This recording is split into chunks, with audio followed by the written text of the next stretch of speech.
All right, welcome back to the Beast Game Podcast. This is a review for Jumanji, Welcome to the Jungle. It's directed by Jake Kasdan. The writers are Chris McKenna and Eric Summers.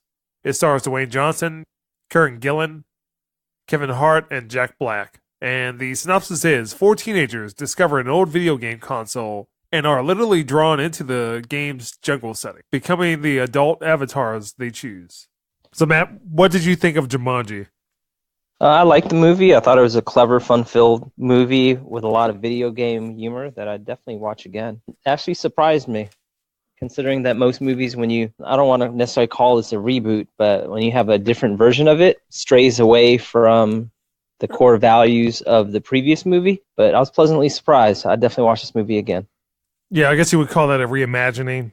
It's based off of the same property, but not the same movie. I thought this movie was okay. It kind of reminded me of that Scott Pilgrim movie. Jack Black and The Rock are probably the best parts about the movie because Kevin Hart is It's Kevin Hart. yeah, there's a small joke, there's a short joke. He gets up in somebody's face, and that is really everything that he does in a movie. And that's what he does well, and they capitalize on it. Just don't think it works well in this movie because, again, it's just the same thing. I mean, the movie is straightforward enough. It's, hey, well, we need this to win. We need this to get out of the Jumanji world. And again, it kind of reminded me of Scott Pilgrim. But what did you think of Jack Black? His typical humor is there.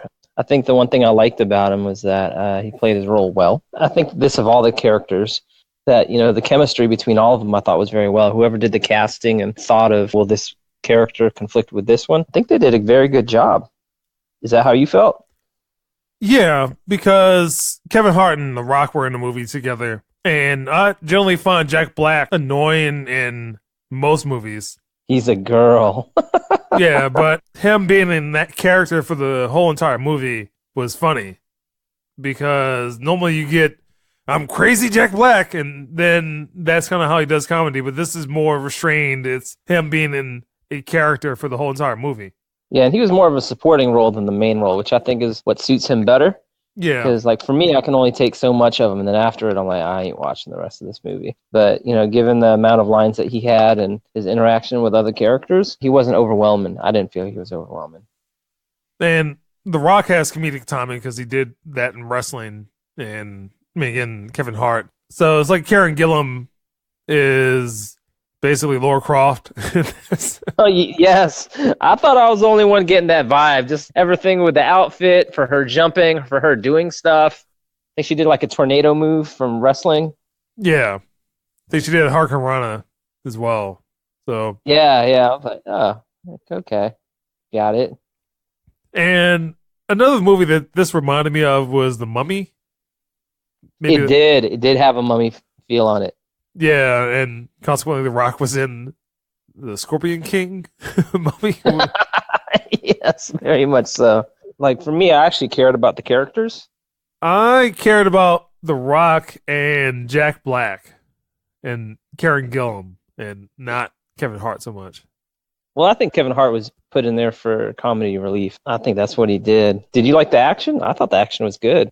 One scene, I guess they went in the bazaar or the marketplace, and then all of a sudden they're in the sewers, and it's just a lot of quick cuts when The Rock is beating somebody up. And I think the only good action scene I remember was Karen Gillan's action scene. Everything else was just okay. It wasn't terrible, but it was okay. And also, she is Nebula from Guardians of the Galaxy. Is she? Yes. Oh, man. Okay. She looks a lot different. I mean, it's all makeup. Got it. The CGI, I was surprised, considering that it was a comedy. Really wasn't too bad.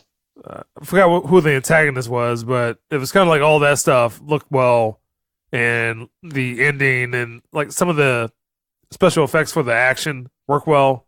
The whole ending seems also be ripped from the Ninjago movie that came out recently. Even when they were dying and being transported down, all that looked good. It didn't look super fake. It didn't look unappealing. Even the rhinos. And then they had the jaguars that were in there too. That part kind of felt like a Disney movie. If it was the Jungle Book or something else close to that. Like some of the motorcycle sequences kind of reminded me of Mad Max. It was at least a part in the It beginning. did. It kind of leads up to Karen Gilliam doing like a jump kick into a guy's face. Yeah, I did see that. I was like, really? No, getting back to the CG, was that one hippo scene where Jack Black is eaten by the hippo. Like, Yeah, he was just sitting there. yeah, that looked pretty good as well. What did you think of Nick Jonas? I didn't even know that was him. Like, I had absolutely no idea. Yeah, it was kind of hard to tell at the beginning, but it was once he showed up towards the middle of the movie again, I was able to kind of piece it together. What did you think of the video game humor? I thought it worked. It seemed like someone paid attention to detail.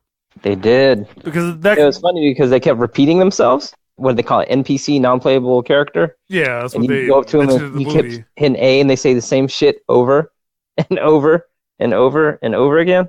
I mean, because again, the movie's straightforward. It's like, hey, well, we need to do this to beat the level.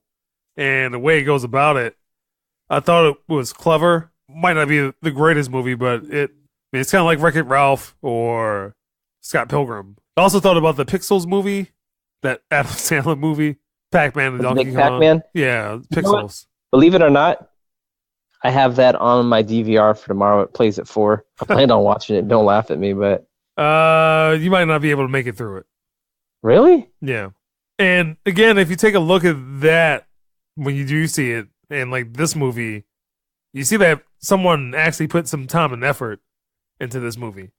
I mean, you have 4 characters, they're all kind of different personalities, and that could be annoying because it starts off with the teenagers, and then they are still technically teenagers in adult bodies, and that could be kind of hokey. I But found the teenagers annoying, man. Like, I couldn't wait till they got off the screen. I'm like, oh god. what did you think of Fridge?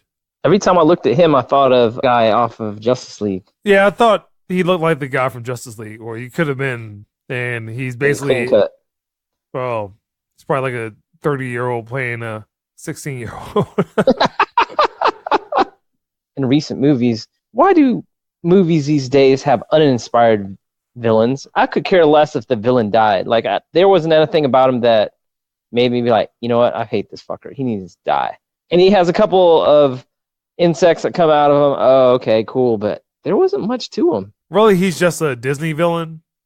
It doesn't matter who he is. He's Captain Hook, and it's like, all right, well, I'll be Captain Hook. Great. He doesn't really have any personality because the movie doesn't give him any because it's all focused on the 4 main characters. He just shows up to get them to the next portion of the story.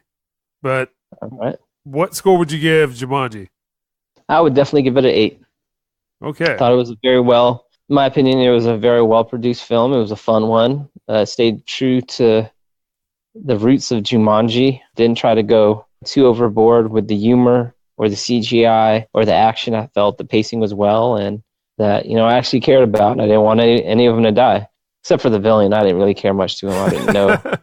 I had no idea what his purpose was other than to be the main focus of everyone else, but didn't really do anything for me. 8. It's a pretty good movie. I'd watch it again. All right. Well, for me, I'm going to give it a 6.5, which is not a bad score. Yeah, in Barry's world, definitely not. Yeah. So part of the problem for me is Kevin Hart. I just don't find him funny. And I really wish that they would cast some other actors other than him in a lot of movies because he does not need to be in every buddy comedy movie. But like you said, the villain was kind of weak, which makes the story kind of weak, but the story is just really focused on 4 main characters. And I also started thinking about Power Rangers and like why Power Rangers was not as good as it could have been. I hated that movie. Yeah, but I was thinking about that and I was like, well, this seems to be written better and paced better than Power Rangers. I didn't get any of that movie at all. Get up and kick everyone's butt and get in robots and then all of a sudden be 100% efficient at it. Oh. The Rock is probably the best part about this movie. The Rock and Jack Black to me, and Karen Gillan, and everything else is kind of okay. It's not bad, but that's the Beast Game Podcast.